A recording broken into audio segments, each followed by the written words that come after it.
In the coming week, the airwaves, well, they'll be swamped with the words impeachment inquiry. The center of this new impeachment inquiry. We call it an impeachment inquiry. Before launching an impeachment inquiry, House Speaker Nancy Pelosi announces an impeachment inquiry. The government whistleblower who set off the impeachment inquiry. We really only have one topic to discuss. Here's a live look at where the high-stakes hearing with the acting director of national intelligence. What is in that whistleblower's complaint? It is in the Constitution.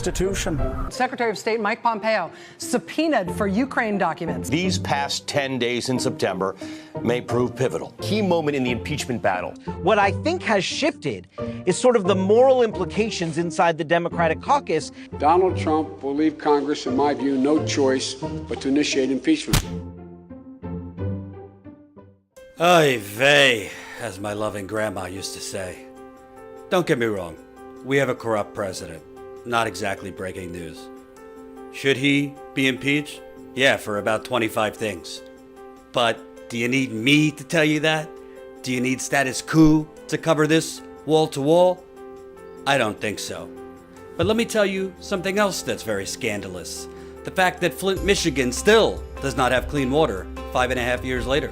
The fact that Newark, New Jersey, Pittsburgh, Milwaukee, Cleveland, parts of Florida, parts of California, parts of Massachusetts, Detroit. So the residents have had to bear this burden of the city screwing up, the state screwing up. So this issue about water is a growing crisis in the Midwest, if you ask me. And many other cities in America also have water problems. Another scandal. Black men continued to be executed by the police in the United Corporations of America. So it's many inconsistencies that's in the situation. So we know, that it's plain out murder. I understand or have some understanding of police culture, that they like to protect their own. For years and decades, it's been an open season for black men. After they dragged him for several feet, they put him back on the ground face down. Another scandal. State parties all over the country, Democratic state parties, are screwing local progressive candidates, just like the DNC screwed Bernie Sanders in 2016. Another scandal. Fracking and these crude oil, natural gas, totally unnecessary, totally toxic pipelines are being built at a record rapid pace, and there are fighters on the ground getting no media coverage. Since when is profit more important than water? When is profit more important than people?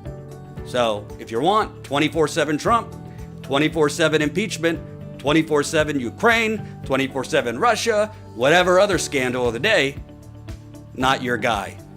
But if you want on the ground, in the field reporting of the actual, true, long-lasting, happening way before Trump scandals in America, become a member. Statusquo.com/join for as low as a cup of coffee a month. Statusquo.com/join. Help us build the media revolution.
We go out in the field. We've been all over this country in the last 2 years. Standing Rock. I've been with you. I've been with you since Standing Rock. Wow, you got me on right now. We're doing it, baby. We're going to South Bend. It's time you show the real Mayor Pete. In 100 days, they tore down 1,000 houses in 100 days. Thank you, whether it's Standing Rock or Flint or everything else you do. You know, you guys, it's not even like watching news. It's just watching truth, you know. It's not me and you, Jordan. It's the ruling class. It's David Koch. It's the Walton family, Jeff Bezos, Elon Musk. It's them, not us, that benefit from these illegal offensive wars. Come on over here. We're here at the Bellagio in Las Vegas, and you are going to see live the actual caucus process. We are here. We go out in the field, and we give the microphone back to the people. Yo! Cool! I know who you are, yo! How you doing, man? You the man, yo!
Unmarked pills, okay.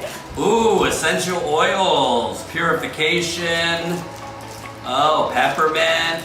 La la la. Love it. I am worried about Jordan, testing positive.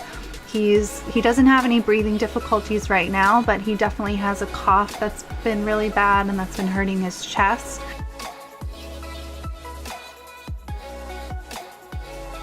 That's Fury right there. I've cleared out the desk and now got my drill a hole and we'll see how this goes. Hopefully well. I know a general idea of what I want, essentially, so I'll try and get all this down to about a minute, get the main points, especially I got 2 videos at least for Flint. The bottom line is, it's Sunday morning, I'm preparing for my Sunday live stream, which usually takes me about 2 hours to prepare for before the live stream. And I got an email from a viewer. Hey guys, Jen Dice here with a behind the scenes video. First of all, thank you so much for being a member. It's because of you guys that Jamal and I are able to be here. We can't thank you enough. It means just the world to us.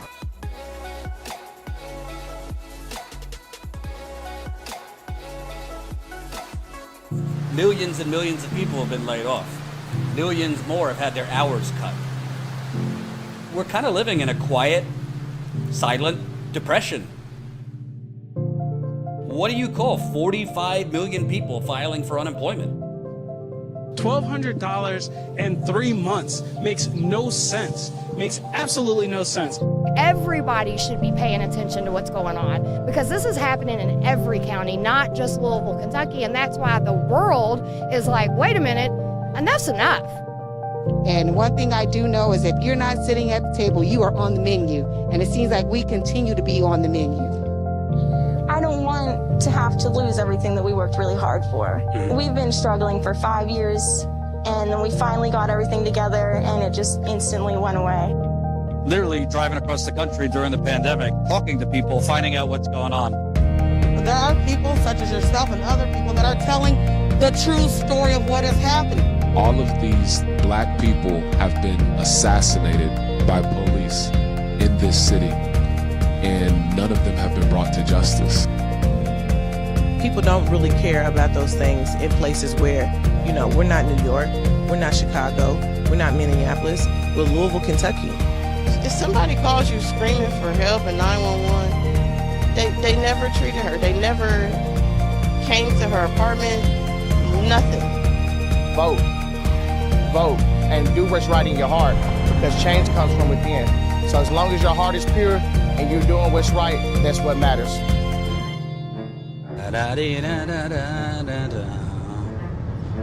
Once upon a time there was truth in journalism where brave men and women gave voice to the voiceless. But then the corporations bought the journalist, poisoning the news that we are fed. With those tainted sources all we ever ate was a steady diet of status quo. This hijacked narrative hid the truth of mass suffering, injustice and corruption throughout our land.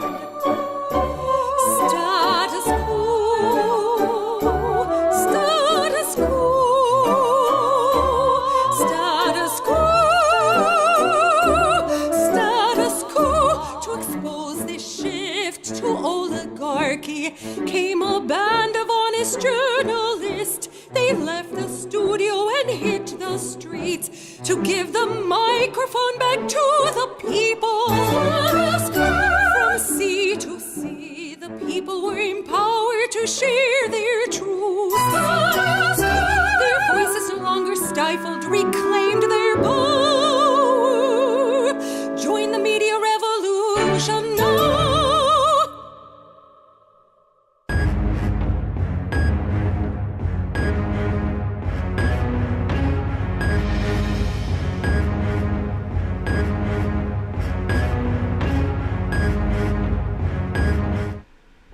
Hey guys, I didn't even frame myself yet. Let me do that. It's Jen Dice here for Status Coup. I'm so excited to be here with you today. Jordan is taking a well-deserved day off. He never ever takes a day off, and things kept popping up too yesterday where it was really hard to get him to actually commit to the day off. You know, someone had written him and said, hey, can you come on my show tomorrow? So he was considering doing that, and I was just like, no. You have to say no because things will always pop up. You have to take the day off. And I know Anat was making sure that he actually took the day off, that he was actually away from his phone. So from what I hear, you know, he had a nice day off. He's still on his day off. He's checked in. So everyone send good, positive vibes to Jordan. He's been really stressed out lately because, you know, truth be told, we both work all day, every day. He's been going like crazy never stopping. He has a lot of stuff going on in his life right now, a lot of big changes coming up. So, including getting married, which I'm so excited about. So, definitely, yes, send all your positive vibes to Jordan. Someone asked in the chat right before I actually got on if we'd been able to recover the footage in my phone after I was mugged in New York City, and the guy stole my phone because I was recording him saying racist things. So yes, Rossman in New York City was able to recover that footage. Jordan covered it and showed the footage a couple days ago. We might publish that video separately so that you can all see it. Anyone who missed it can see it. Of course, it wasn't, a long amount of footage. It wasn't extensive. It was about 13 seconds, I think. So, but I was grateful, really, really grateful to have that footage so we could show you guys what happened, show when the guy lunged at me, all that stuff. Pretty harrowing, but we're going to keep going. We're not going to let anyone stop us from doing our journalism. So let me take a look at the chat, make sure everything is going well. Smash the like button if you haven't already. It is so important that you smash the like button because it gets YouTube to show this stream to more people. The more activity they see going on with the stream, the more likely they are to actually put it in people's feeds, whereas they usually try to hide us under a barrel. So just checking in quickly with the chats, making sure you guys can hear me and see me and all of that. See how you all are doing. I have a lot of stories lined up for you today. I also want to make sure you're aware that John, our freelance cameraman who we've been working with the last couple of times, is going to be in Rochester, New York today, where there are ongoing protests for police who murdered yet another black man. The name is escaping me right now. 1 second. There are unfortunately so many black people who have been murdered by police that it's actually difficult to sometimes remember and differentiate all of the cases, which is absolutely horrible. So these protests are over Daniel Prude, and this story is horrific. Absolutely horrific. It didn't even come out until his brother released the footage, and this was body cam footage where it shows this man was mentally disturbed. I believe he was unclothed, and police actually put a bag over his head and choked him, and he died. It's really horrible. So John will be there on the scene with ongoing protests. And there is an update in the case. Let me pull this up for you. So there are many people who are resigning in Rochester. So the Rochester police chief has resigned. So I expect the protests to be even stronger, even more people than there have been the last few days. So John will be live around 7 or 8 Eastern time this evening.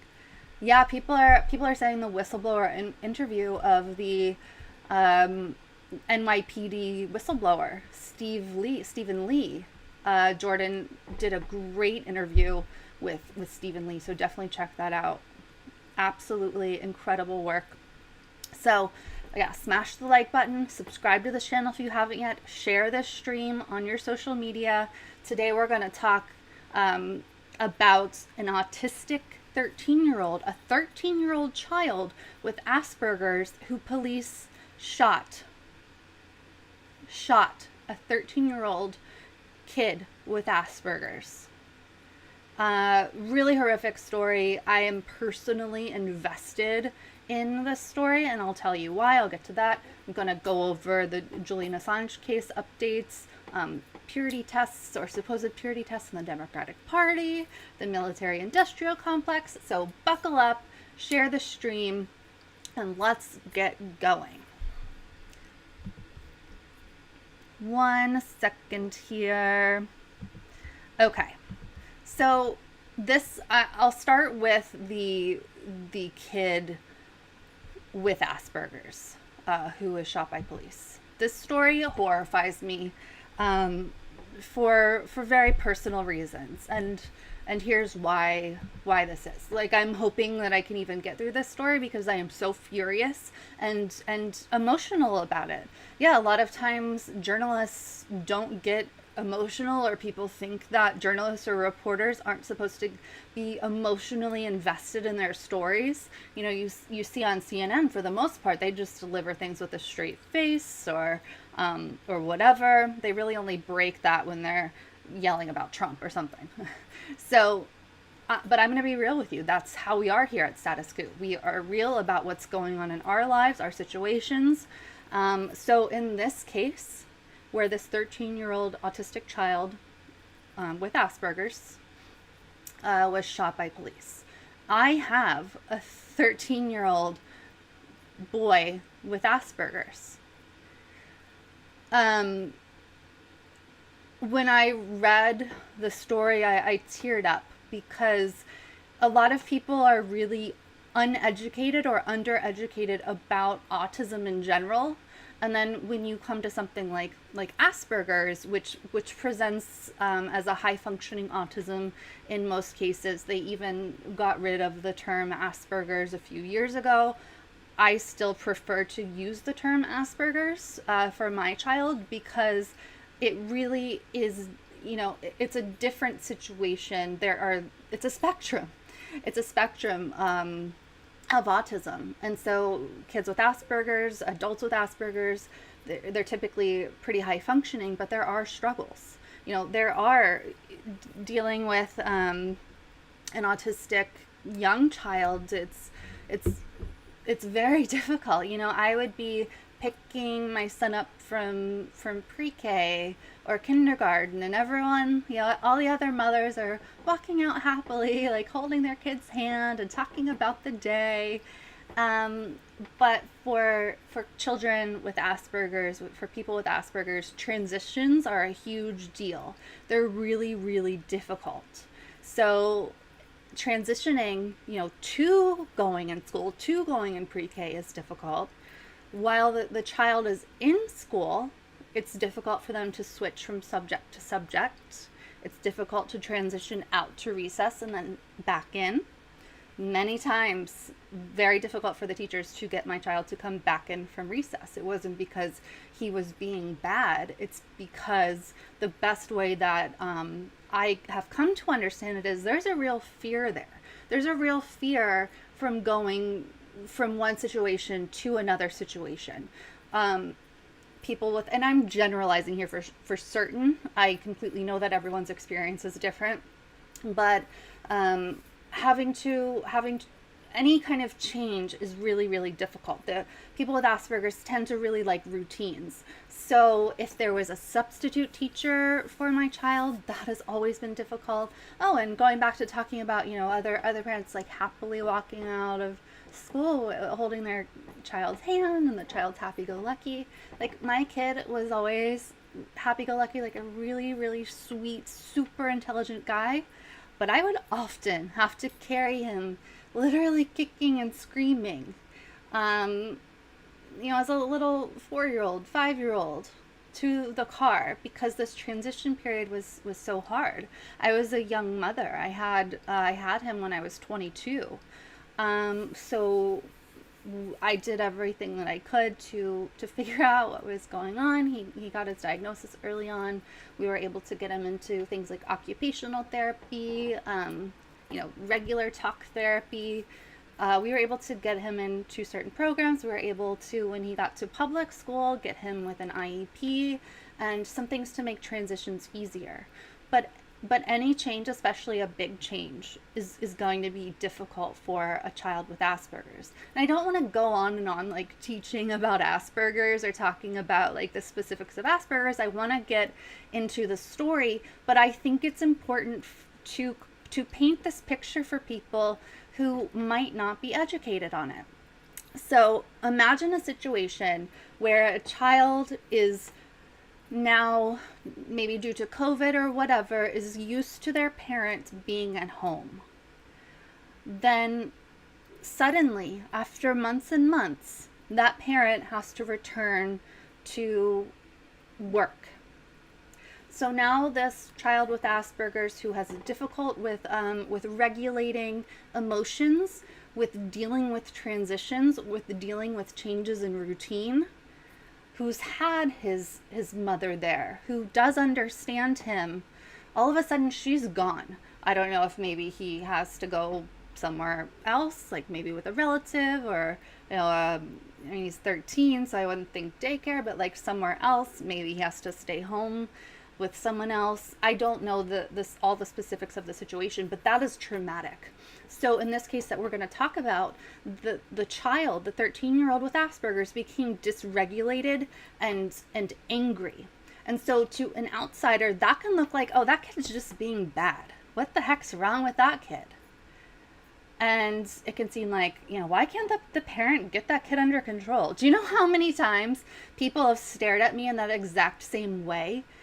My kid now, being 13, he's really, really worked through things. We have strategies that really, really work for him. And I'm not going to reveal all of his specific issues, but I know what it's like for people to think, she must be a bad mom because her kid is acting up, her kid is throwing a tantrum, her kid isn't sitting down at the story time on the carpet. Her kid's standing in the back and spinning around. Her kid's throwing a fit because they're moving from reading time to math time. Her kid refuses to come back in from the playground, and they've had to call a police officer to get him back from the playgrounds. Yeah, that's happened to us. It's really, really scary. But we've been lucky. No one has mistreated my son. Our town, our public schools have been really understanding. We got to a point where it wasn't working for him to be in public school anymore. An amazing, I have no idea who it is, an amazing, generous, anonymous donor is paying for him now, my son, to go to an extremely expensive specialized school. And the difference for him now, over him dreading going to public school, refusing to get up and go to school, of having just daily stress for him, daily stress for us because we had no idea what to do. Now he's in a situation where it's perfect. He has like 4 kids in his class. Many of them have similar things going on. It's been perfect. We are incredibly lucky. And that anonymous donor, you've changed our lives. You've made a huge impact in my son's life. So I just say all that to set up this piece and to give, it's none of it's easy. So let me dive in here to show you what I'm talking about here. Continue to smash the like button. Thank you so much for the super chats that are coming in. I'm so low today, so it's gonna be hard for me to go back and forth, but I really, really appreciate you. Let's see, super chats, super duper. Dimitri, $4.99 in the super chat. Jordan, Jen, Anat, and many more are the best. Love our family. Thank you, Dimitri. That's wonderful. Anani, no, Anat is her full name. Israeli. Born in Israel. Let's see here. Scrolling. Wendy Melly, $5 in the super chat. As social workers, we aren't even allowed to defend ourselves if our clients get violent. They'd fire us. Cops are so weak. There are so many issues with the system and with how it's all done. It's really scary, for sure. Kudos to you for being a social worker. I think it's one of the most difficult jobs in the world. I don't know how you do it. Anani asks, does Jen's son have Asperger's or autism or both? So Asperger's is autism. They've even done away with the name Asperger's now, and they just call it high functioning autism. But Asperger's I prefer to use because it's different, like it creates a different picture in people's mind. And those with Asperger's have specific needs. So I think that differentiation is helpful. Hans Asperger was the guy who kind of discovered this form of autism. Dimitri OG, $1.99 in the super chat. Please, everyone, if you can help.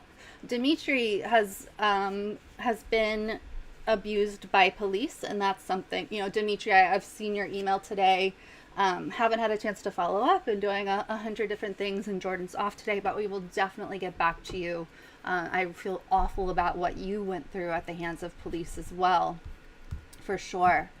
$10 for Andy, from Andy. Andy, you're wonderful. Says Jen, you're an inspiration. Thank you, Andy. You are always so sweet. I hope you get your fleece soon. Land's End, where we ordered it from, has shipped it, so I'm excited for you to get it. Anthony says, I was told I have Asperger's traits, but not diagnosed. And my friend who committed suicide had high-functioning Asperger's. Yeah, there's a high correlation between Asperger's and with depression. They're coexisting in many cases. Anthony, I would say, it's never too late. I would go, if I were you, and get a diagnosis. If it's something that is impacting your life and struggling, like, there are tools that can help you for sure. So whether or not you get an official diagnosis or not, I would look at the things that might be like holding you back or that you feel are struggles and find things that can help. Oh, good. Andy says she got it. Okay.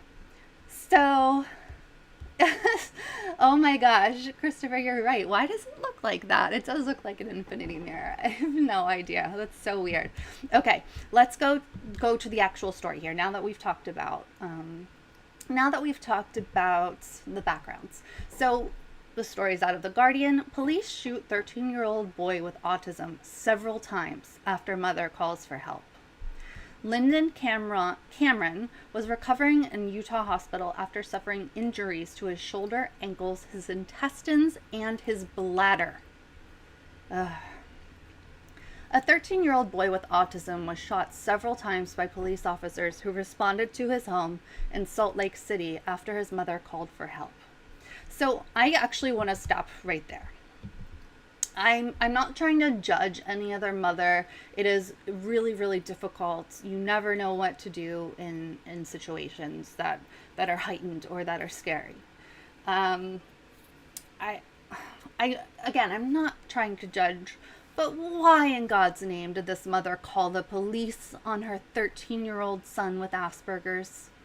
What are the police gonna do? The police don't have magical powers. They're not going to be able... People with Asperger's, people with autism, they can often reach a state, a point of no return, where they are in a true meltdown mode, where no amount of reasoning, no amount of bribing, no amount of aggression or yelling, it's not going to pull them out of the state that they're in. It's just not. You need someone who is trained in de-escalating someone with autism, someone with Asperger's. There are ways to do it. Things like even something as simple as a weighted blanket, leaving the person in a safe room, not locking them in or anything, but leaving them in a space room to kind of come down, giving them something distracting. If there's going to be a big transition, tell them way ahead of time and use strategies to prepare for that transition. Don't just, spring it on them. So I'm not trying to judge, but I kind of am, because why in God's name did she call the police on her son? I can't fathom. I wouldn't. Lyndon Cameron was recovering in a Utah hospital, his mother said, after suffering injuries to his shoulder, both ankles, his intestines, and his bladder. Golda Barton told KUTV she called 911 to request a crisis intervention team because her son, who has Asperger's syndrome, was having an episode caused by bad separation anxiety as his mother went to work for the first time in more than a year. His mother went to work for the first time in a year. So you have this child with Asperger's who has difficulty with transitions and change to start with. But then you have what seems to be his main caretaker leaving and going to work. This is major. It's hard enough to be 13 years old. Being a teenager is really tough. I don't know if you guys can remember back to when you were 13 in middle school or junior high or whatever you had in your area. It's a real hellscape. When you add Asperger's on top of that, those confusing hormonal changes are incredibly compounded by the fact that you already have difficulty with transitions and changes. And you're uncertain about your body, you're uncertain about friends. It's a real uncertain time. So she knew that he was having high separation anxiety, so she decided to call the police. I said, he's unarmed, he doesn't have anything, he just gets mad and he starts yelling and screaming, she said. He's a kid, he's trying to get attention, he doesn't know how to regulate. And that's a key term that parents with Asperger, or parents with kids with Asperger's or autism know to use, a lot, because it's something that comes up. There's a dysregulation that becomes difficult to escape from. So she's saying he's having difficulty regulating. That is something he can't control. He's not just trying to get attention. He's not just trying to be bad or disobedient. He just literally is not regulated. His senses are all off. His brain is in a fog. It's something that neurotypical people, including myself, truly cannot understand. So she does detail, she said he's unarmed. It seems she did try to explain the situation to police. And a lot of people associate police with a helping force. So while I don't understand this mother's actions, looking at it from the lens of many people do see the police as a helping sort of like first call. Which is really unfortunate, especially because stuff like this can happen. She added, they're supposed to come out and be able to de-escalate a situation using the most minimal force possible. Instead, she said, 2 officers went through the front door of the home and in less than 5 minutes were yelling, "Get down on the ground," before firing several shots. They went through the front door of the home, and within 5 minutes, they were firing several shots. The police are not the people to call in every situation, and this is a very clear example of why. The police escalate situations. They don't de-escalate situations. This is why part of why people are calling to defund the police. They are calling for someone trained with Asperger's or autism to be called into the home instead. They're calling for funds to go to something like that. If something like that existed, instead of funding police like crazy and militarizing the police and fostering this vibe of we're just going to shoot everything, we're just going to be violent and crazy all the time because we can get away with it, we're police. So instead of funding that insanity, fund things that can help. Fund people who are trained in mental health, because as we talked about, the black man who was murdered in Rochester, that was a mental health issue.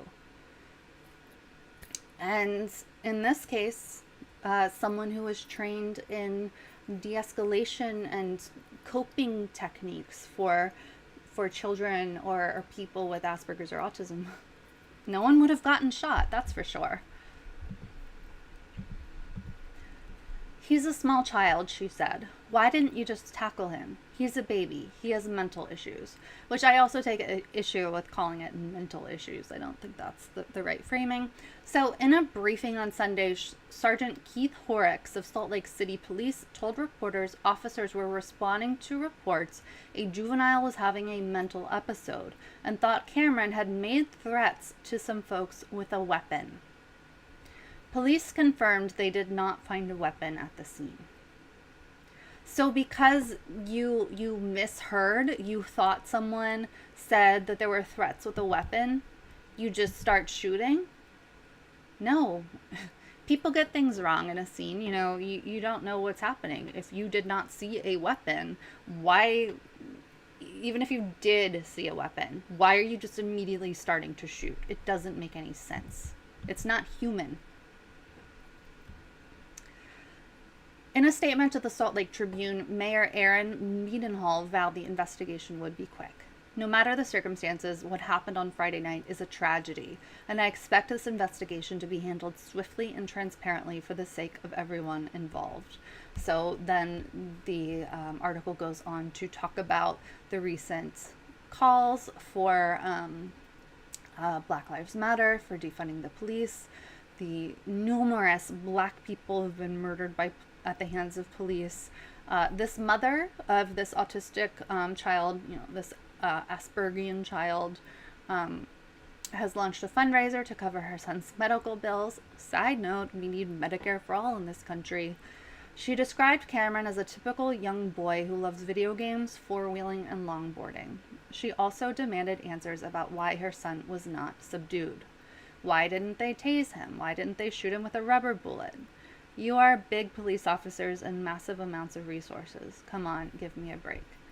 Like, also, why does this mother want her son with Asperger's who is dysregulated to be tased or taken down with a rubber bullet? I hope this child gets the help that he needs. I hope that the people in his life educate themselves, and I hope that this, if anything good can come out of this story, that it helps to further the calls for defunding the police and getting community help, community resources, giving community resources money, and not always having the police as the first line of defense for every single thing.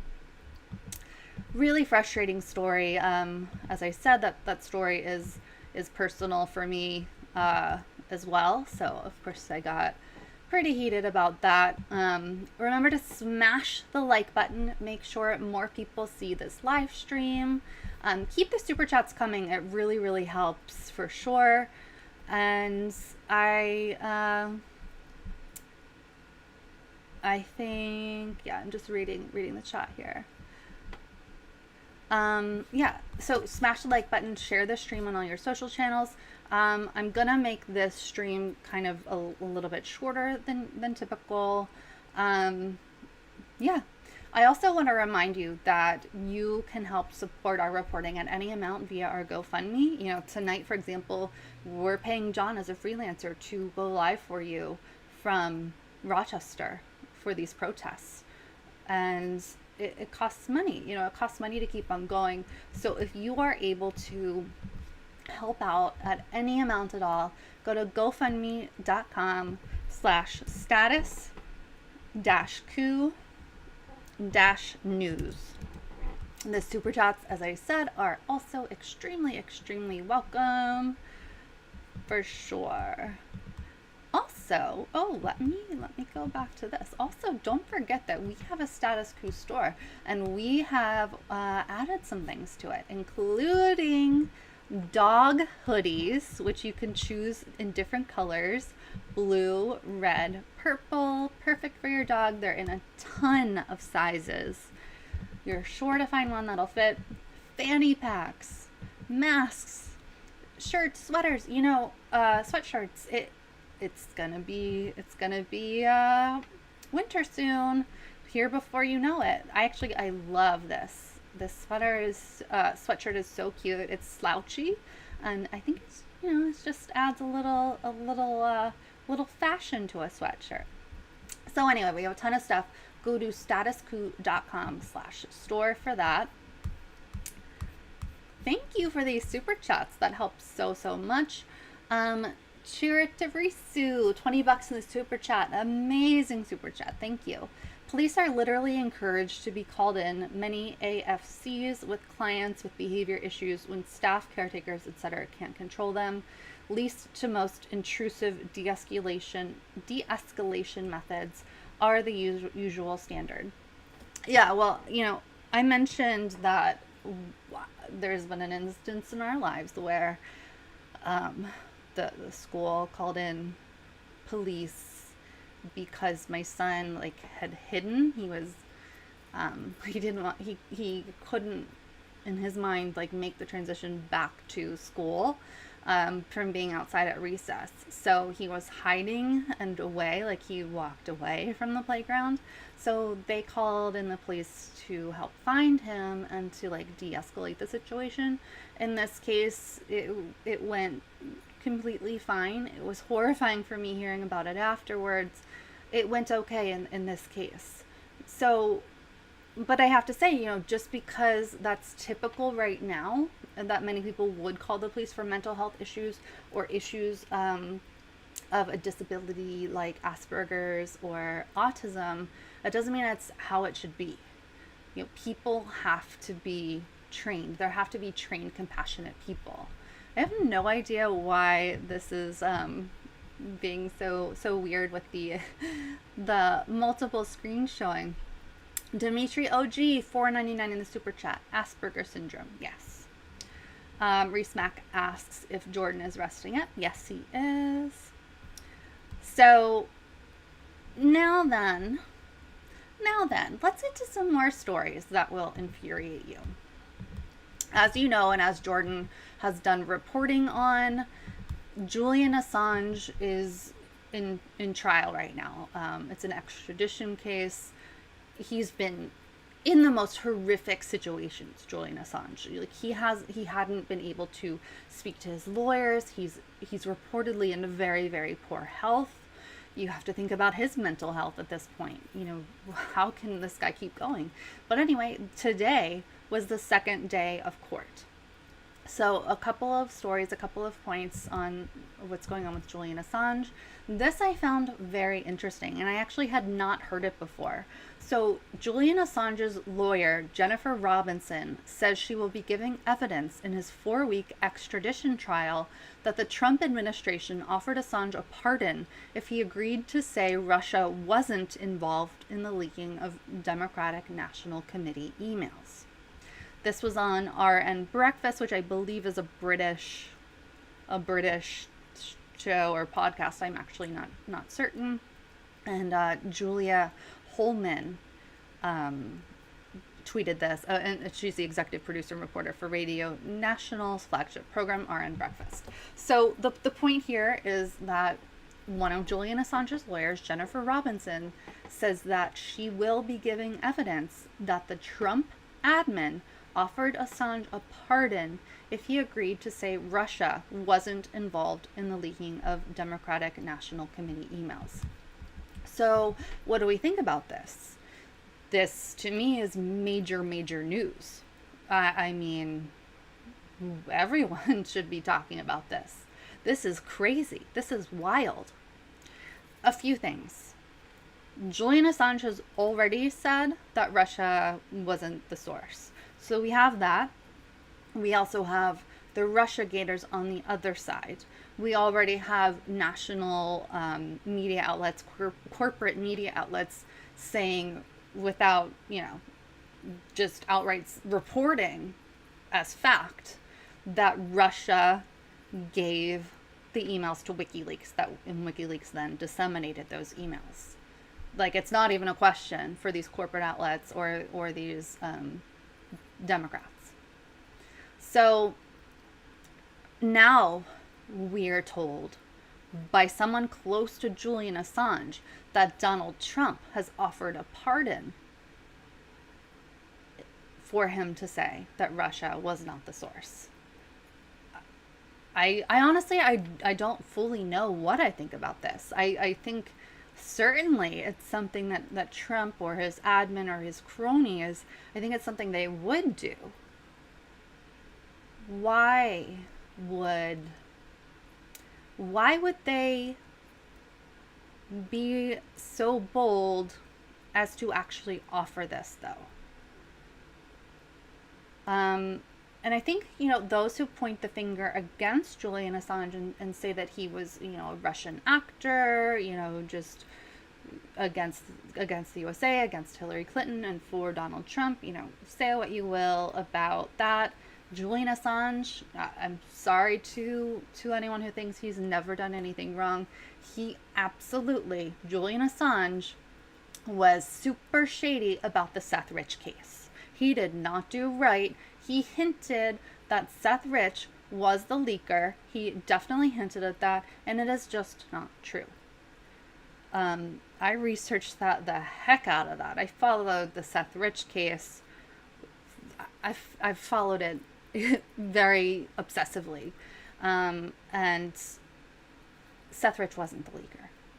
It's not possible. It wasn't him. But Julian Assange hinted that it was. So I think Julian screwed up there. That damages his credibility. Then you go back to, well, WikiLeaks hasn't actually, gotten someone killed, as they're trying to say. WikiLeaks has done so much good with the collateral murder video, which, of course, Chelsea Manning is in trouble for things related to her leak. And then you also think, if you were writing a story about someone who was allowing, who whistleblowers were leaking to, and they were disseminating all of this information that people in power didn't want out there, like the fact that our military is outright killing civilians, that the Democratic Party is outright rigging the primary. People with power don't want that out there. So how would you write this? You would write this as, those people in power would then start to smear the disseminator of this information. They would try to really destroy his credibility in every way that they could. They would call him a rapist. They would, especially in the height of the Me Too era, they would really, really push that Julian Assange is an untrustworthy rapist. They would keep him, hidden away. They would threaten him with things. They would charge him with things. They would do this, they would do that. They would do everything that they possibly could to paint him as a bad actor in the eyes of the public. And they would do everything they could to keep him away from being able to disseminate any more information. So look at the current situation. A fiction writer couldn't have written it better. I strongly think that's a lot of what's happening here. Do I think Julian Assange is perfect? Nope, not at all. He's human. He is human. Do I think that he's a Russian operative and deserves to be extradited to the United States? No, I don't believe that. He is a publisher. He's on the same rung as a journalist. He's not hacking information. He's receiving information, just like the New York Times. The New York Times has classified information leaked to them constantly. And they run it constantly. And we'll get into some instances where it's just, there's a clear precedent for this kind of publishing and this kind of journalism. So it's a really complicated issue. So I really don't know what I think about the fact that Julian Assange's lawyer is going to come forward and say this or present evidence of this. I think it's a big deal. I tend to believe Jennifer Robinson. I don't think she's making it up. There would be no real perk for her to make it up. There'd be no real perk for Julian either, except for it would show nefariousness on the Trump side. So anyway, long story short, I am baffled. I am completely baffled by this. I will be fascinated to see more and to see this evidence come out.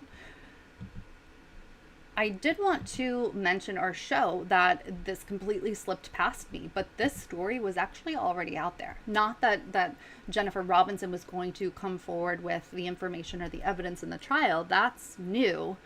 But the story that Donald Trump offered Julian Assange a pardon if he denied Russia link to hack was out there. And this was back on February.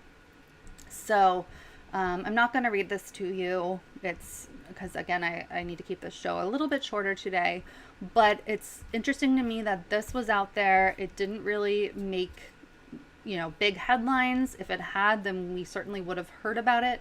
I just think that this is something to kind of keep on your radar, is all.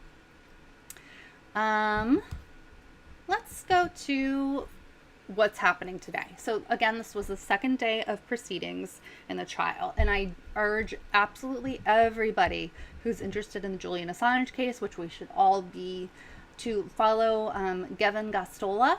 He has done the best reporting on Julian Assange's trial. He is a fantastic reporter. So follow him at kgostola on Twitter.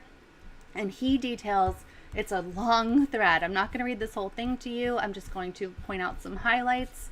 But check this out for sure to get the most up-to-date information on day 2. And I assume he's going to do a thread on day 3. He did do one for day 1. So yesterday, he points out, there's Professor Mark Feldstein, who is a witness in the Julian Assange case. So this list speaks to the frequency of published leaks in journalism. So these are examples of the same basic thing that Julian Assange was doing and has been, and that he's on trial for. So some examples of this include, let's get to modern history here. So in 1944, the New York Times published verbatim the secret texts of American proposals for the International Dumbarton Oaks Conference that would give birth to the United Nations. So there's the New York Times publishing information or leaks that came to them. In 1953, the New York Times published the entire text, more than 200,000 words, of secret minutes and other records documenting the meeting in Yalta between Winston Churchill, Franklin Roosevelt, and Joseph Stalin to divide Europe into spheres of influence after World War II. In 1961, days before U.S.-backed Cuban exiles invaded the Bay of Pigs, the New York Times and other American media outlets reported that an invasion to overthrow Premier Fidel Castro was imminent. These detailed accounts listed locations of training and staging stations, anticipated troop levels, and other military tactics and strategy. In 1969, the New York Times revealed that President Richard Nixon had secretly authorized covert bombing of Cambodia, expanding the U.S. war in Vietnam that he claimed to be winding down. In 1972, the Washington Post published information contained in classified FBI files about the involvement of the Nixon White House in the burglary of the Democratic Party's headquarters at the Watergate Building in Washington. And how many people just love Bob Woodward these days.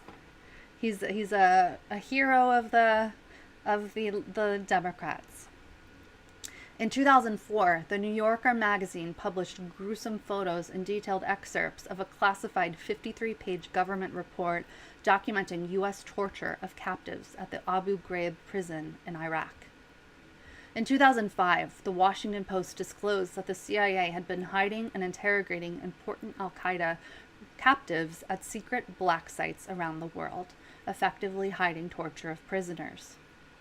In 2010, the Baltimore Sun published a report about alleged government mismanagement involving a classified project codenamed Trailblazer, a tool for sifting digital communications. In 2008 and 2009, the New York Times and other news outlets reported classified information about the capture and brutal interrogation of suspected al-Qaeda member Abu Zubaydah, or Zubaydah.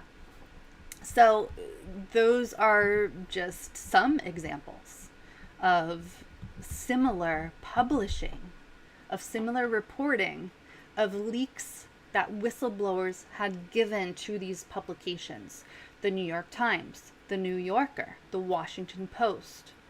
It is completely precedented for whistleblowers and leakers to give information to a publisher or a journalist in order for it to be reported for the greater good, for people to know, information that is in the public interest. So why is it that when WikiLeaks does it, and it's against, what the people in power want, and Julian Assange and WikiLeaks are not part of that powerful elite, he's not the New York Times. WikiLeaks has not been looked upon favorably at all for quite some time. Who favors WikiLeaks has certainly shifted. Now, typical Democrats are against him. Some of the conservatives, like young conservatives, are very much for him. So that's been an interesting shift for sure. What is also for sure is that Julian Assange is a publisher. Julian Assange is not a hacker. He's not Edward Snowden.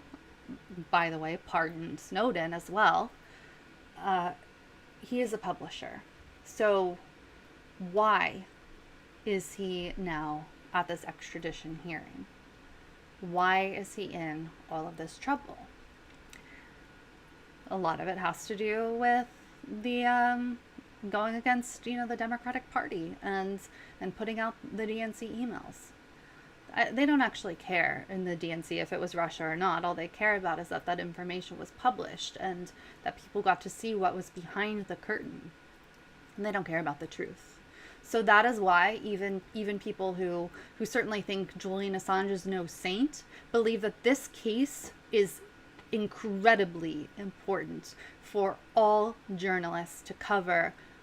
All journalists should be supporting Julian Assange right now, because this will set a precedent for the type of reporting that will be acceptable in the future.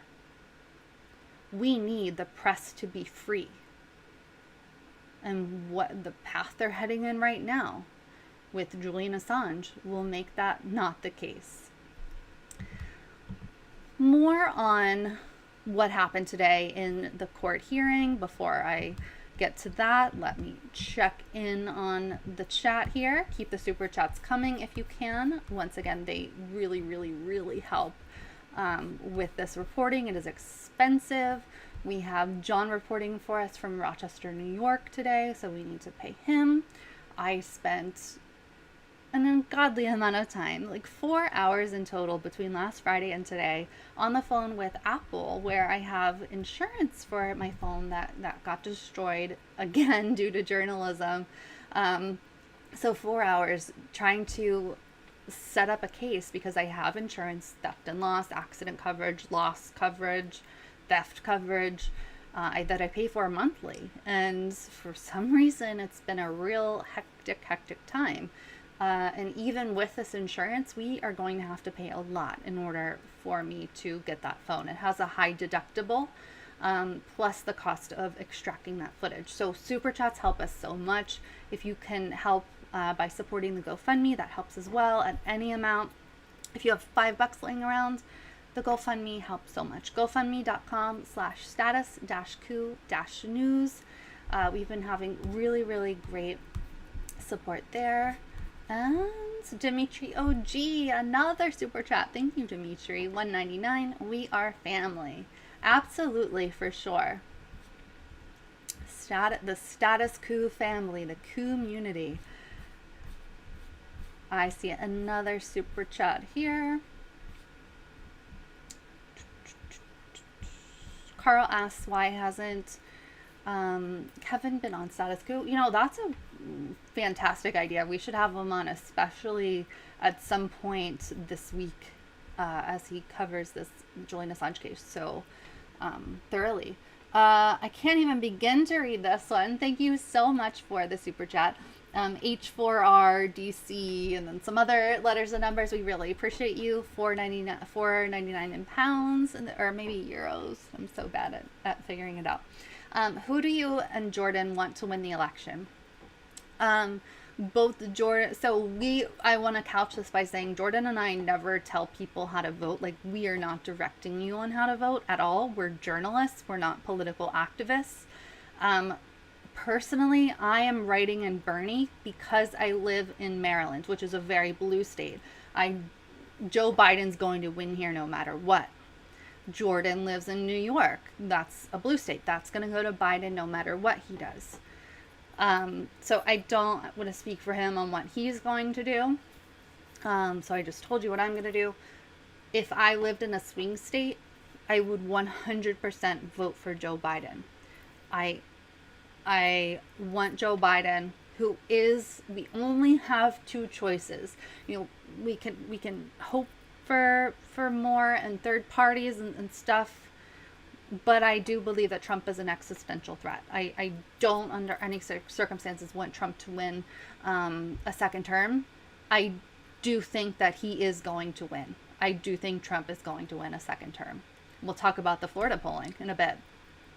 So that's a long way of saying I am sad about it. I want Biden to win. He's a neoliberal. He's a flip-flopper. He's a liar.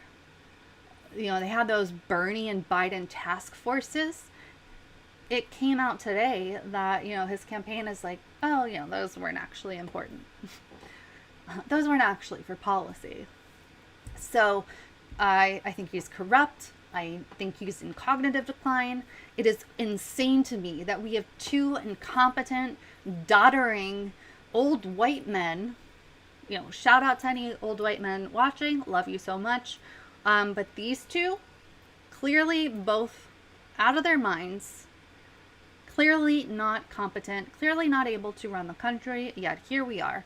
So for the good of the country, Trump can't win. He probably will win. I want Biden to win. Very, very long answer to your question, for sure. Okay, back to Mr. Julian here.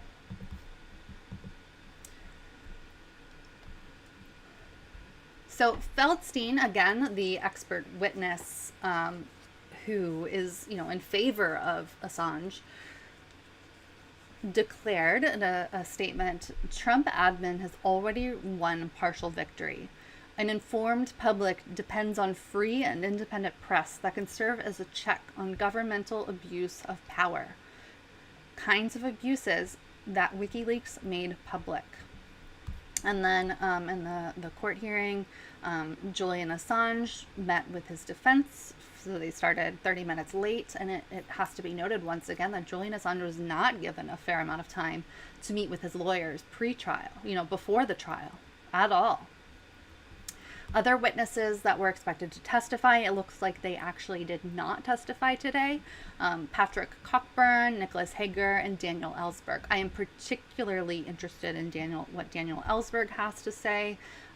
Again, he reported on the Pentagon Papers, a major, major deal to have him. So this Clive Stafford Smith, a British attorney licensed to practice in the United States, who was a legal director for Reprieve in the UK. So he dealt with U.S. drone killings in Pakistan as revealed in U.S. state embassy cables published by WikiLeaks. They were used in litigation. Stafford Smith says litigation against drone strikes would have been very different and difficult without WikiLeaks disclosures. Exposed hypocrisy of Pakistani Prime Minister on drones.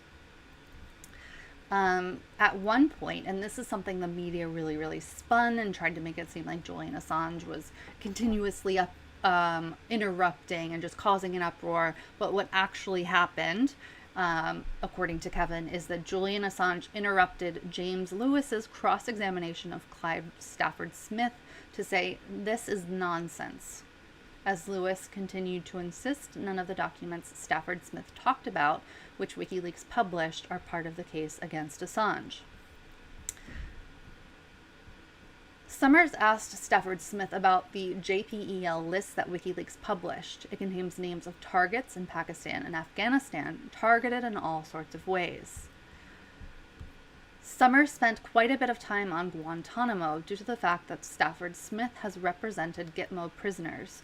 He commented on the detainee assessment briefs, or Gitmo files, saying it was a frustrating release for him. Let's see here. Stafford Smith was asked about the role WikiLeaks disclosures played in cases involving clients who were tortured. He mentioned the cables that reflected how detainees were rounded up and taken different places. Ahmed Rabbani is a Gitmo prisoner who Stafford Smith represents. He said documentation of torture and abuse from WikiLeaks formed part of the basis for an application to the International Criminal Court to hear his complaints.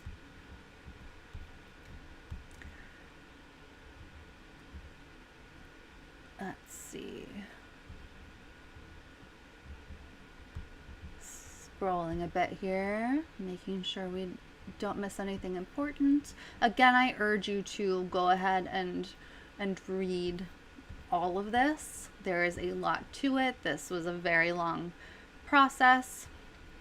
Assange's legal team tried to show through Stafford Smith that published documents with details of torture, rendition, etc. were in public interest. And we saw the prosecution's strategy will be to say, but Assange isn't being criminalized for releasing those documents. Chelsea Manning was only charged with specific documents and not all of over 500,000 documents that she disclosed to WikiLeaks. But that doesn't mean everything in them went ignored by military prosecutors because they weren't charged documents. So then he says, there were some technical issues, which they also had yesterday, some changes in witnesses. The judge asked if the differences over how to interpret the indictment need to be resolved by her at this moment.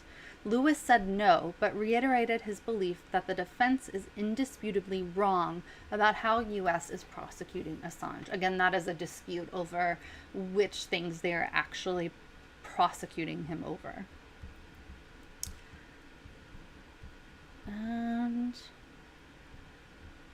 Mark Summers, Assange attorney, asks Feldstein about the way in which the U.S. is criminalizing the soliciting of information by journalists. Feldstein responds that the indictment paints news gathering in a very nefarious light, which is very dangerous. Feldstein made it clear in a statement to court that soliciting information is not only consistent with standard journalistic practice, they are its lifeblood, especially for investigative or national security reporters.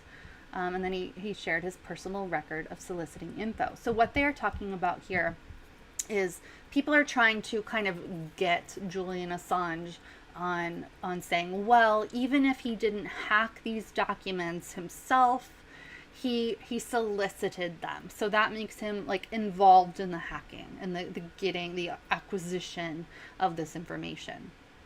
But what Feldstein is saying is, well, that is literally what all journalists and all publishers do. They try to get the information. They try to solicit the information. This is no different than what the New York Times is doing. So that's, again, the point that he's trying to drive home there. And on and on and on. Lewis invokes statement by Kristen Romson, who is now WikiLeaks editor-in-chief, to undermine assertion that Obama admin chose not to bring charges. He said WikiLeaks was skeptical, short of an open, official, formal confirmation that U.S. government wouldn't prosecute. Lewis quotes Barry Polak, Assange's U.S. lawyer, who said they were not informed the U.S. would not pursue prosecution.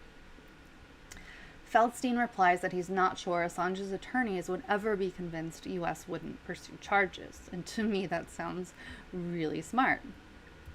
So, again, there's a lot of back and forth here. There's a lot of nuance here. I think that helps you kind of get the gist of what's going on and what went on in court today. It's a heck of a lot of back and forth. It's a heck of a lot of spin, particularly on the part of the prosecution. So the defense, it seems, in reading through everything Kevin has tweeted and looking through some of the the quotes that come out, it seems heavily weighted on the prosecution side. It doesn't seem like the defense is getting a fair shake at all. So we will definitely stay on top of this reporting on the Assange case, which will continue this week. and we will try to get Kevin on the show. I think that would be an absolutely fantastic thing to have happen. Keep the super chats coming. Smash the like button if you haven't already. That helps get YouTube to show this stream to more people. Share this stream on your social media accounts. So we have in the super chat H4RDC and other letters and numbers with $4.99 in the super chat, saying it's only because the world cannot handle another 4 more years of Trump. At least we can keep Biden in some form of check.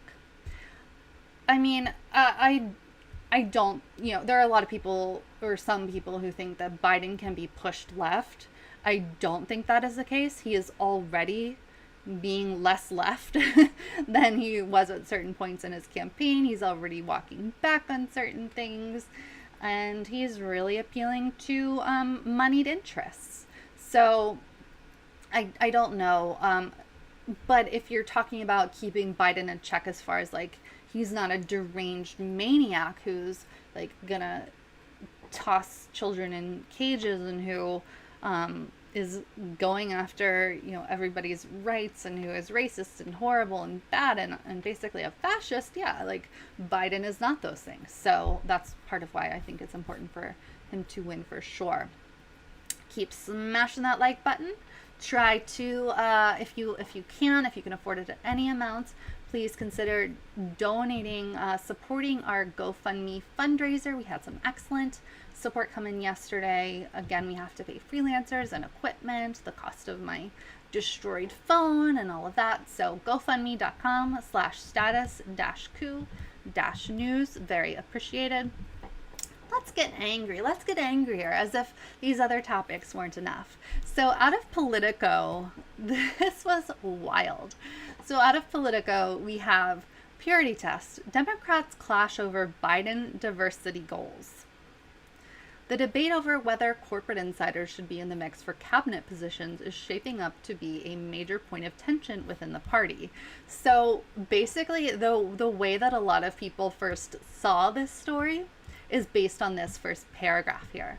Black Democrats are urging Joe Biden to resist growing pressure from the left to impose an anti-Wall Street Wall Street purity test on his hiring decisions if elected, warning that it threatens the party's desire to boost diversity in powerful executive branch posts.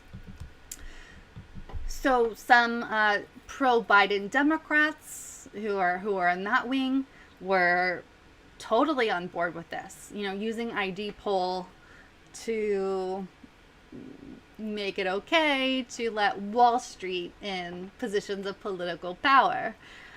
People on the actual left saw right through this, saying, you're using like a single black Democrat, Gregory Meeks, to frame this as if all black Democrats wanted to be okay to let people from Wall Street in positions of power under a Biden administration as long as they're black.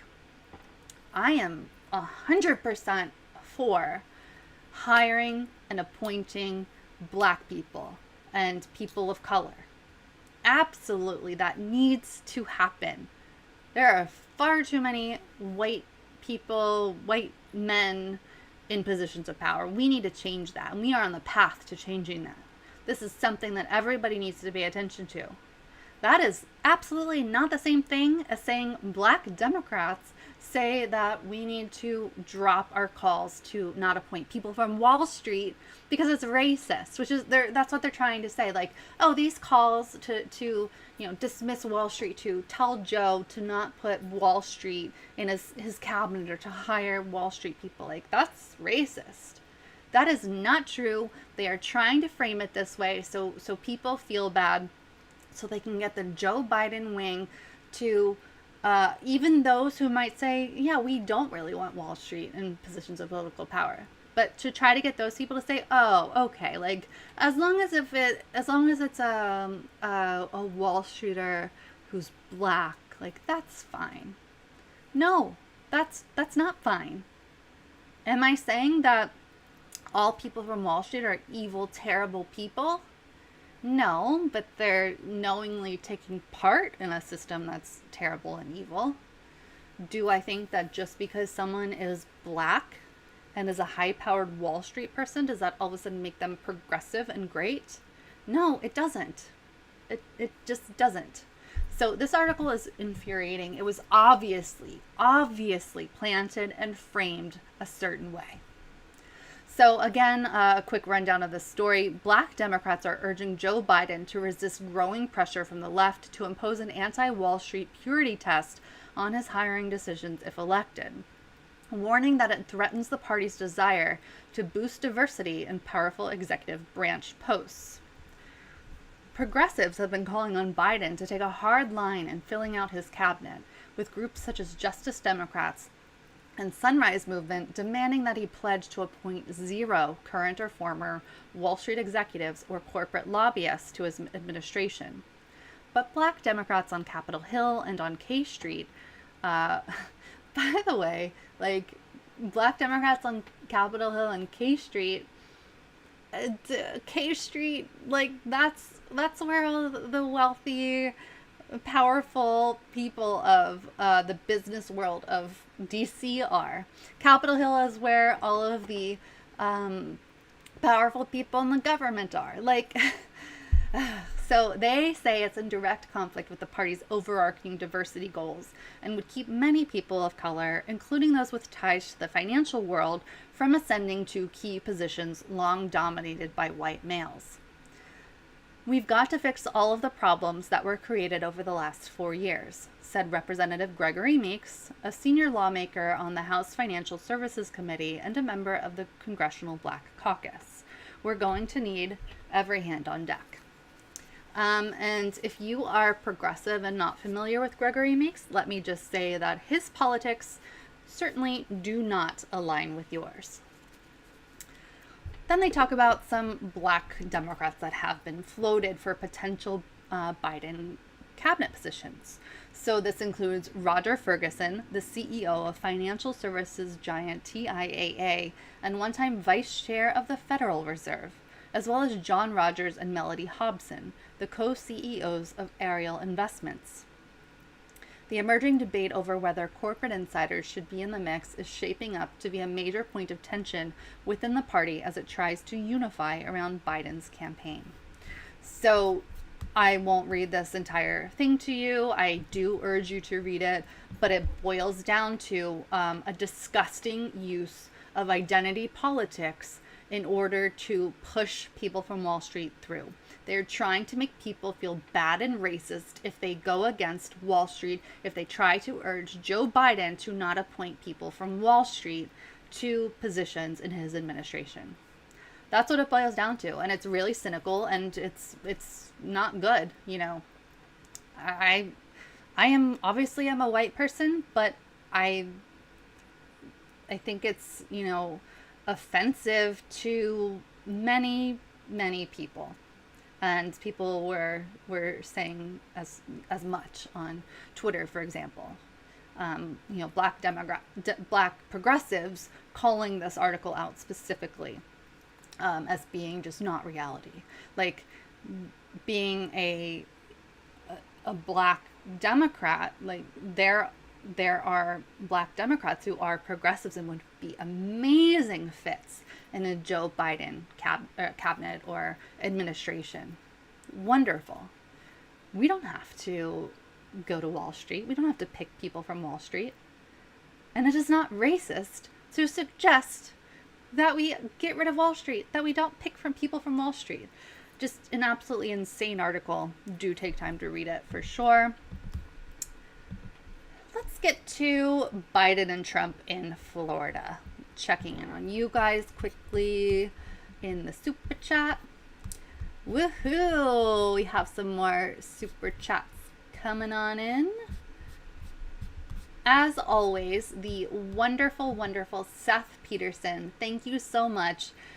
$35 in the super chat. Status quo equals the standard of honest, real journalism and in the field reporting. Absolutely, that is what we strive to do. I very much appreciate your super chat, Seth. Al Walski, $10 in the super chat. Thank you, Al, For pain and suffering to Jen and her phone. Oh my gosh, I appreciate that so much. I cannot tell you how annoyed and frustrated I was being on the phone with Apple for 4 combined hours. 2 today and 2 Friday. Just a mess. But your support means so much. Absolutely. It really, really helps us. Super chats, GoFundMes, whatever works for you is certainly wonderful for us. I also want to remind everyone that we have a membership. So for just $5 a month, you can join as a member of Status Quo and get behind the scenes reporting. You'll be funding the media revolution. If you're thinking, $5, it doesn't really matter. It matters a heck of a lot to us. Those $5 a month add up. They add up. We want to reach 2,000 members. We are a little under 300 members away from reaching 2,000 members. So please join today. statusquo.com/join. You'll get monthly member calls, behind the scenes reporting, bonus content, video diaries, just good stuff. And smash that like button if you haven't already. If you're new here, please subscribe to this channel. We have many goals here at Status Quo, and one of those is to reach 100,000 subscribers. Not only do we get a fancy plaque from YouTube, but we're also hoping that we start to show up more in their feed. But they show us a little bit more love than they show us lowly people under 100,000 subscribers right now. All right, so Trump and Biden, I've already said on this live stream, on this chat, that I do think that Trump is going to win a second term. Biden's polling looked much better earlier than it does now. It's not looking good. Things are tightening up. You might see articles out there saying, Biden's ahead in XYZ swing state, but he's ahead by, within the margin of error in certain cases, which means he really is not ahead. And he's ahead just slightly in places where he should be way ahead. And let's not forget, Trump is a deranged fascist monster. Biden should win this in a landslide. It shouldn't even be close. Yet here we are. Time to talk about Florida. Poll: Trump and Biden are tied in battleground Florida. This is out of NBC. Biden overperforms with seniors, but lags with Latinos in the key battleground state, according to a new NBC News Marist poll. And that is something really important to pay attention to as well, that Biden lags with Latinos compared to Hillary Clinton in 2016. So President Donald Trump and Democratic presidential nominee Joe Biden are deadlocked in the battleground of Florida 8 weeks before Election Day. Only 8 weeks left, with ballots being mailed to state voters later this month, according to a new NBC News Marist poll. Trump and Biden both get the support of 48% of likely voters, with the president ahead among Latinos in the state and Biden doing better with seniors than Hillary Clinton did 4 years ago. So here we go. Trump, 48%. Biden, 48%. It shouldn't be this way. If Trump wins Florida, pretty much, it's game over. Trump can't win Florida. Why is it this close? Why is the Biden campaign so hubristic that they don't see what they're doing, that they need to work harder and do better and re-strategize? Their failings with Latinos in Florida are a perfect demonstration of this.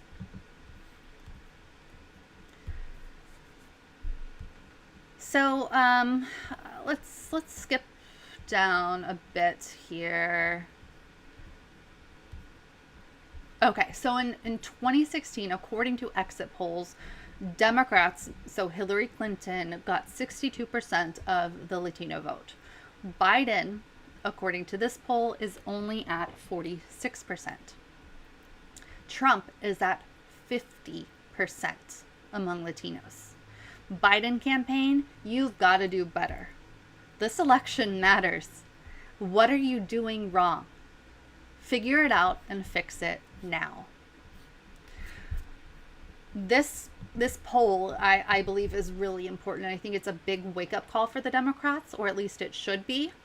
We shouldn't be in this position. You know, it's scary. Florida matters a heck of a lot. And I also strongly believe in the theory that there are so-called shy Trump voters. So I believe that Trump's numbers are probably in real life higher than is being shown in polling right now.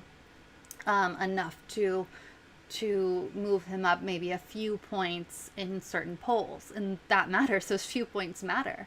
I think, you know, what a shy Trump voter is would be a person who doesn't even want to come forward to a pollster about the fact that they are going to vote for Trump. So I think there's a lot of that out there, especially in certain areas and in certain states and certain cities, that they're afraid socially to be known as a Trump voter, so something they're going to do completely in private. So I think, you know, Democrats, Biden has to plan and try and work his campaign to win in a landslide so that there is no question at all. Very scary polling. I'm going to close this show out by talking about the military-industrial complex. So we all know the line from Eisenhower, beware the military-industrial complex. As someone who is progressive and on the left, and based on data and based simply on reality, I strongly believe that the military-industrial complex is very real. You know, Raytheon isn't just, you know, doing their own thing, chilling, like, oh, it's fine if there are no wars, totally good. No, they want wars. That's how they make money. That's how these people make money. These companies make money. They make money based on war. So these companies that are buddy with politicians, and buddy with the people who make the decisions, the people who are in power, you have the powerful military industrial complex, like, mixed with, you know, it's a back and forth. Like, that's just something that is true. It's real. There's way too much, they're making way too much profit on war for them to want to stop anytime soon. So that is something that I would say most Democrats just hold as truth. But now, because Trump has called out the military-industrial complex, obviously Trump was trying to save his own behind because of his comments that came out against the military that was reported in The Atlantic. Like, whether you believe the Atlantic's reporting or not, it seems like it most likely was true. Like, he's shat on John McCain, which we should do for various reasons, but not for him being like a loser. Like, Trump is deranged on that point. So I think it's pretty believable what the Atlantic reported. But Trump is really butthurt about this, and so he launched back with a verbal attack against the military-industrial complex. So true leftists and anyone like with a real brain with real facts in it was like, oh, okay, like, Trump, that's right. Trump is right. It's like that meme that goes around where it's like the feeling when the worst person you know makes a good point. So that's how it was. It was like, okay, Trump is really terrible and he sucks, and he's only saying this because he's mad, but he's right. The Democrats, like in the Biden wing and the corporate media, they're all of a sudden pro-military industrial complex, or like of the opinion that it doesn't actually happen, like that there's no relationship between a Raytheon and politicians, like no back and forth, like no incentive for that relationship to exist for profit. It does, but these people are now flipping sides and saying it doesn't exist. So here's kind of what went down.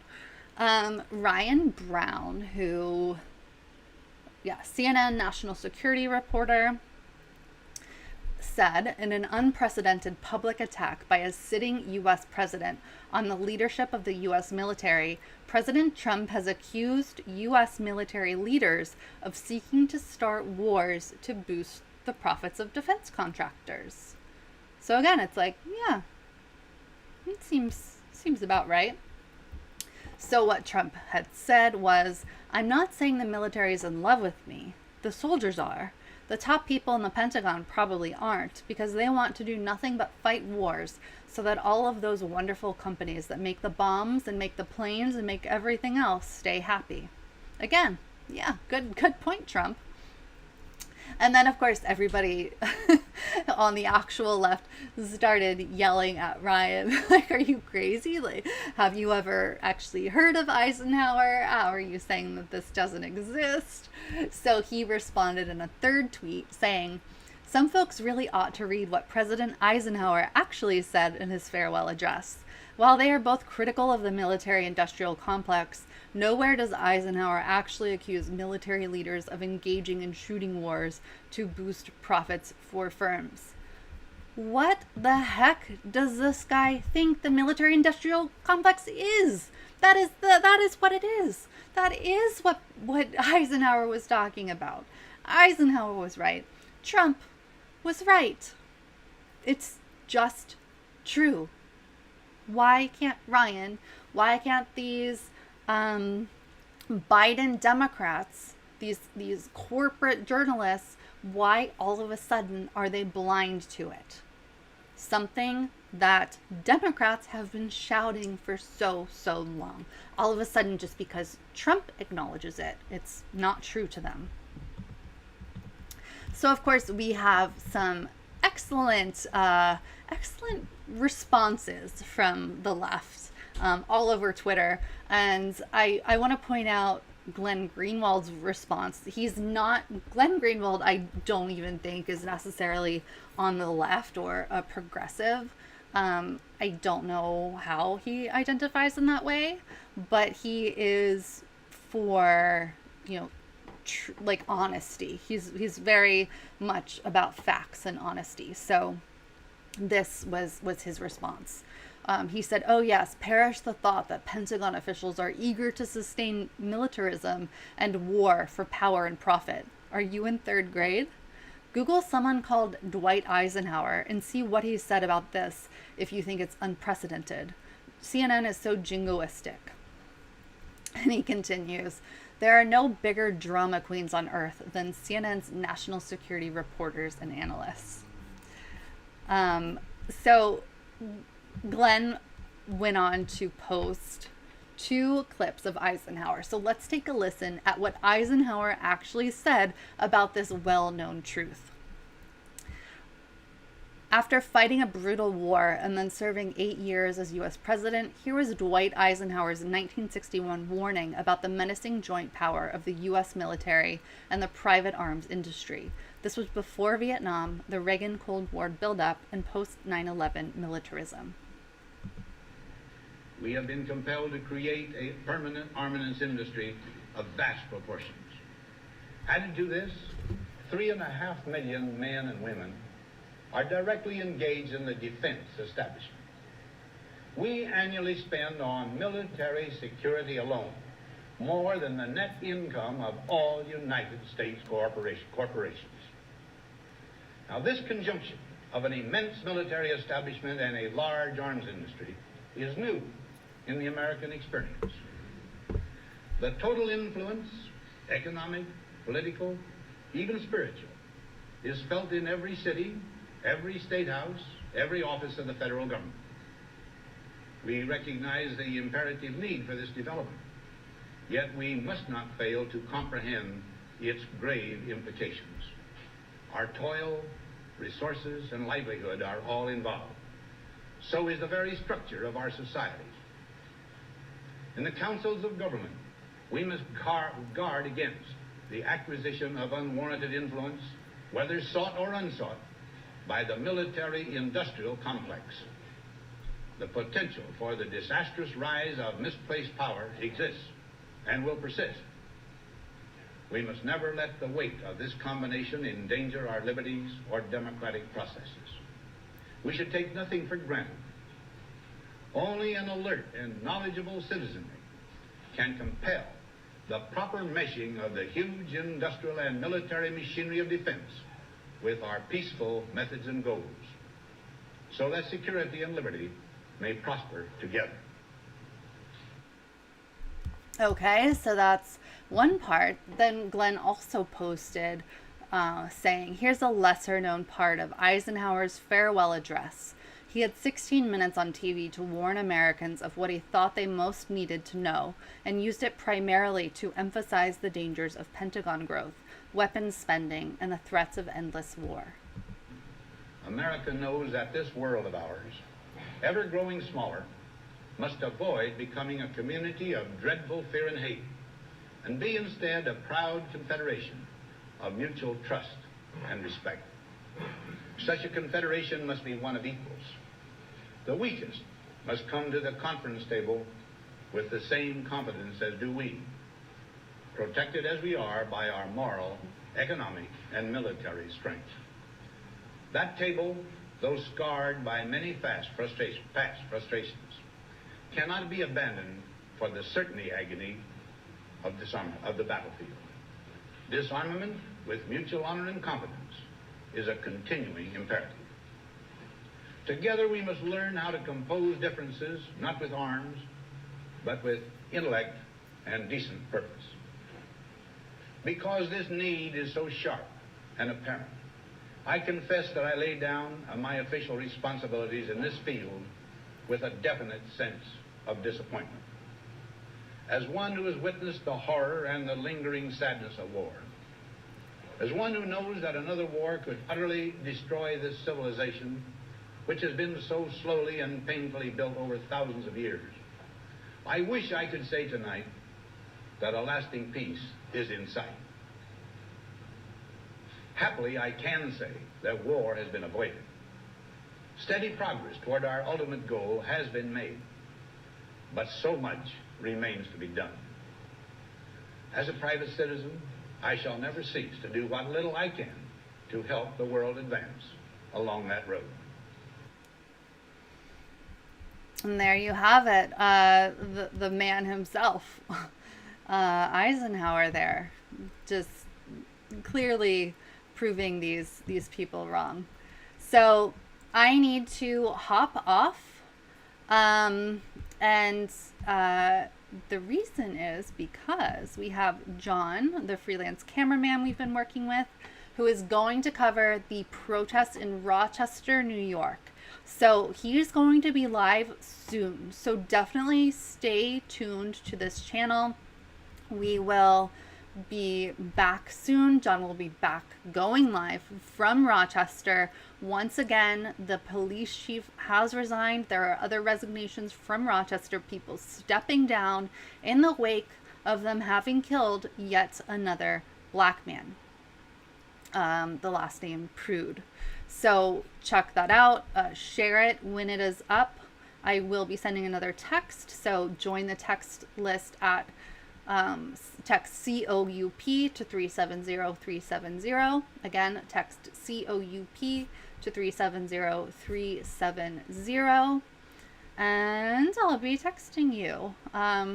Once again, if you can support us at any amount, go to gofundme.com/status-coup-news. If you are not a member yet and you have a spare $5, please join statuscoup.com/join. Join because you get awesome stuff. You get behind the scenes reporting and photos. You get video diaries. You get monthly member calls, which are just really, really fun. You get to ask Jordan and I anything you want on a Zoom call. Very fun. We are trying to get to 2,000 members. We are a little bit less than 300 members away. So you can help us reach that number. statuscoup.com/join. It makes a huge, huge difference. Love you all. Stay tuned for John.